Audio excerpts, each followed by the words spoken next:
Welcome to my channel where we discuss everything and all things politics, economy, and development in Nigeria and around the world. Recently, the police in the Federal Capital Territory Abuja announced that they have arrested a notorious kidnapper troubling the FCT Abuja called Chinaza Philips. And the question is, how notorious is Chinaza Philips for the police and the media to classify him as notorious? Now, before I go further on this, if you are new to my channel, you have not yet subscribed to my channel, please subscribe to my channel. Hit the subscription button, hit the notification bell. When you subscribe to my channel and hit the notification bell, anytime I have a new video, you'll be among the first to know. God bless you. Now, the question is, how notorious is Chinaza Philips? Because that question has to be answered if truly we are serious about getting to the root of the kidnapping menace in the Federal Capital Territory Abuja and indeed across the country. Now, according to a statement released on Friday by the FCT police spokesperson, Josephine Ade, the suspect was apprehended by the Kaduna Command on Thursday.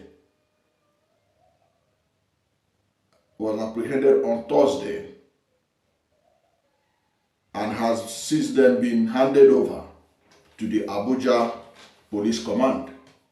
The 28-year-old suspect was intercepted by the operatives of the Kano Divisional Police of Kawo Divisional Police in Kaduna while transporting abducted individuals to Kano. The FCT Police Command expressed gratitude to their counterparts in Kaduna for their collaboration in the arrest.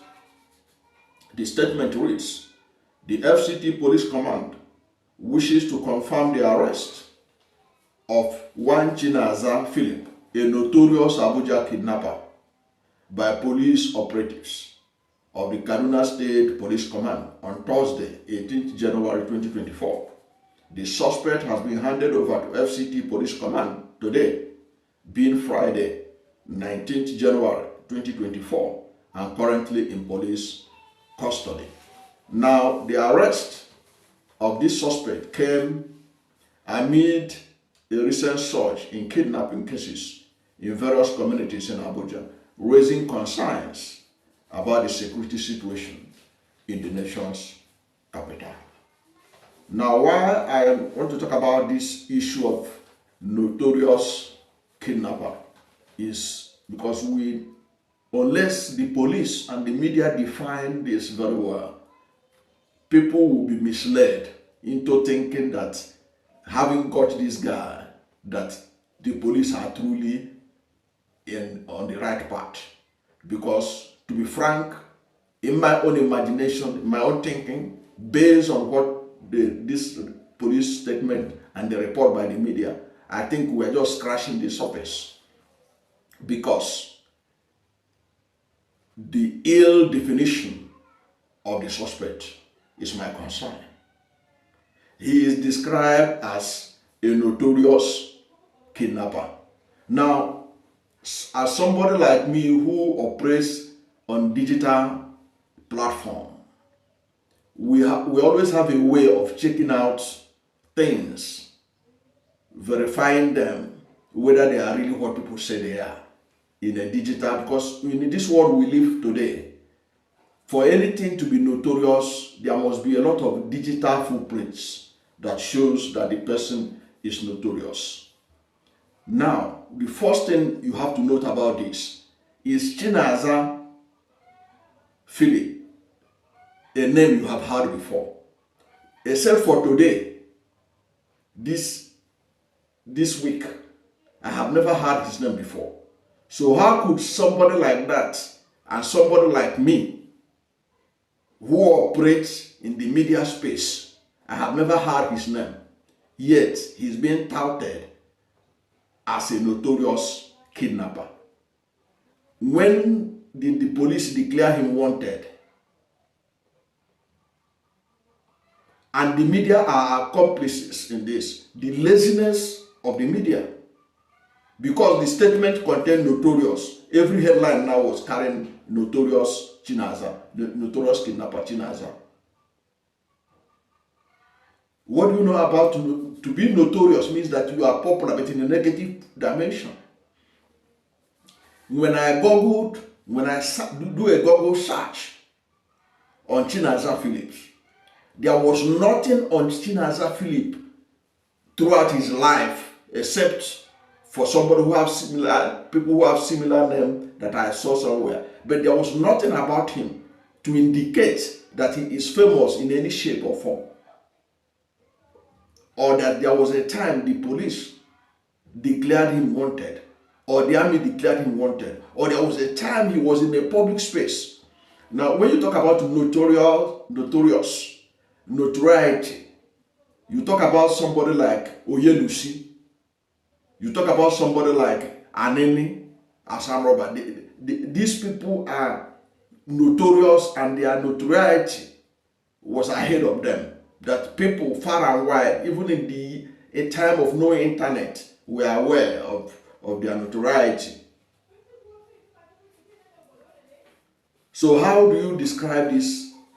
Because when they arrest this man, got this man, and they are sort of in a celebratory mood, that's when it gives me the impression that they don't understand what. Because if this man is really notorious, the fingerprint, his digital footprint, information about him would have been in the media long ago, to give the impression, at least to confirm that indeed this man has been notorious as a kidnapper, so that people far and wide in Abuja and even beyond could say, yes, in my area, he was the one that spearheaded the kidnapping of so and so. In our area council in Kuje, he was the one that was responsible. We have heard about him in Amak. He was one responsible for what happened there. We have heard about him in Buhari. So how do you now call somebody like that notorious kidnapper, giving the impression that a big fish has been caught? I do not think that this guy is a big fish, based on that simple notoriety they use. And there have never been a time I have done a Google search. Was there any time police issued a statement on this man? There was none. So how do you become notorious for being a kidnapper when there was no digital footprint until this statement that was issued by the FCT police on Friday? So that ill definition is an indication that really the police need a lot of work to do to get to the root of kidnapping in Abuja and indeed across the country. Now let us look at the definition of notorious. Now, a simple meaning of notorious is being well known, typically for bad quality or deed. To be notorious means to be well known for something bad. You have never heard about Chinaza Philips before. I have never. And I operate in the media space where such thing should have been, that name should have rang the bell in my mind. So for me, in the media space that I operate, I'm not even aware of it, calls to question the idea that a big fish was caught. I do not believe that that is a big fish that was caught. Now let me give you a typical example of notoriety or being notorious. You know about Bello Tujo. You know about Bello Tujo. If you do a Google search now for Bello Tujo, he's a notorious bandit. He's a notorious bandit. Immediately you type his name, Wikipedia will come up with information. You will see information about Bello Tojo Bello Toji. You see his information in 2022. There were records about him in 2022. You see the interview that was done with him inside the bush by Daily Trust TV. You see the statement about him in 2023, how he was instrumental in releasing 20 kidnappers that his group kidnapped. You see, even in 2021, you see records of media information, security information about Bello Toji. Okay? Even in this 2024, Bello Toji is also in the news because there were stories being peddled around that he has now become a police officer. The police issued a statement denying that he has now metamorphosed from being a bandit to a police. Now, that is a typical somebody who is notorious. So how can you tell me that this young man that was caught is notorious? I'm not saying he's not a kidnapper. That is left for the police and the court to determine. And if he is, let the maximum punishment be meted out for him. But he cannot be described as being notorious. And because the danger in wrongful definition is that the public may be deceived into thinking that solution is being found to the issue of kidnapping. Because you really need to get those who are really notorious for it, those who fit the kind of information, like you say about the lawyer that cried out the other day about his daughter, his family members that were kidnapped, and they were demanding almost $70 million or million naira or something like that. And one of his daughter that is 13 years old has just been killed because he couldn't meet up the ransom payment. He described the people that came. He said they came allegedly in military camouflage and they were in groups. And several people who have been victims of this kidnapping in Abuja and elsewhere have been talking about the fact that those guys who are kidnapping people from their houses, they come in groups. And they have their leaders. It is those leaders that Nigerian government should be looking out for their notoriety. And if they want to really have a situation where they can call some group notorious, it is high time the police begin to give out the names of those they suspect are kidnappers. So that by the time those names are in the media, if after 1 month, 2 months, 1 year, 2 years, you now catch any of them, you can now have the audacity to say that this is a notorious kidnapper who have been terrorizing Kuje, Gwagwalada, Amak, all these areas. You mention them and then it makes sense. Because definition is very important in this matter at stake. So the language used and the word used in defining helps in getting to the target. For example, there was issue about how do we define the bandits.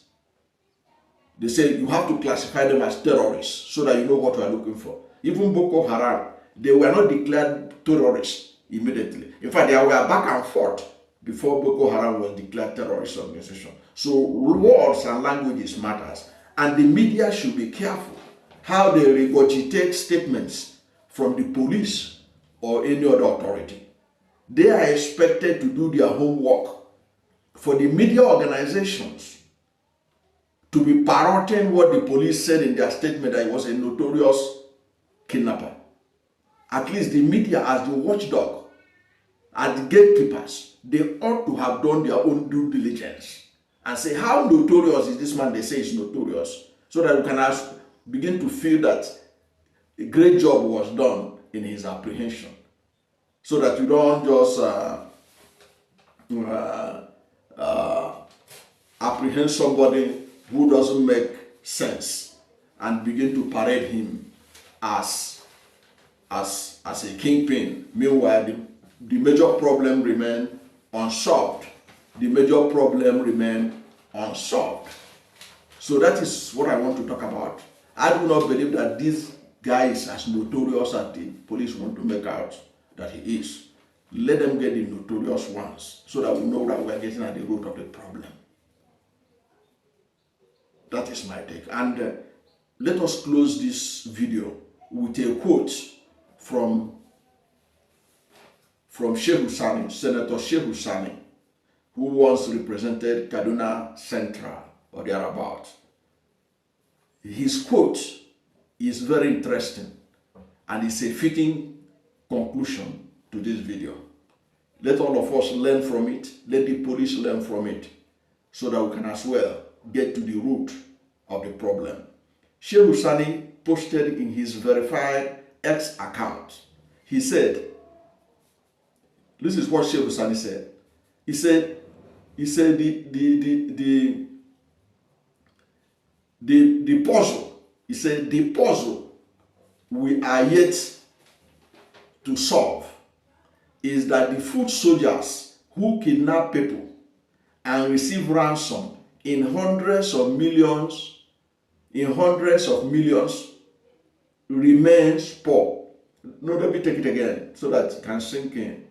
He said the puzzle we are yet to solve is that the foot soldiers who kidnap people and receive ransom in hundreds of millions remain poor and look wretched whenever they are arrested. They are mostly in their teens and 20s. There is no evidence of wealth or comfort in their lives. And even the clothes they wear. The question is, who are the ultimate beneficiaries of these huge sums of money, and who supplies them with the weapons they use for their acts of criminality? That is the million-dollar question that the Nigerian police and the security agencies, DSS and what have you, that is the puzzle they need to unravel if we are to get to the root of kidnapping in the federal capital territory, Abuja, and indeed around the world, around the country. Thank you for being part of this video, and if you are new to my channel, you have not yet subscribed to my channel, please subscribe to my channel, hit the subscription button, hit the notification bell. When you subscribe to my channel and hit the notification bell, anytime I have a new video, you'll be among the first to know. God bless you. And please don't forget to like this video, because when you like it, God will rank it high and recommend it for more people. Thank you, and God bless you and yours.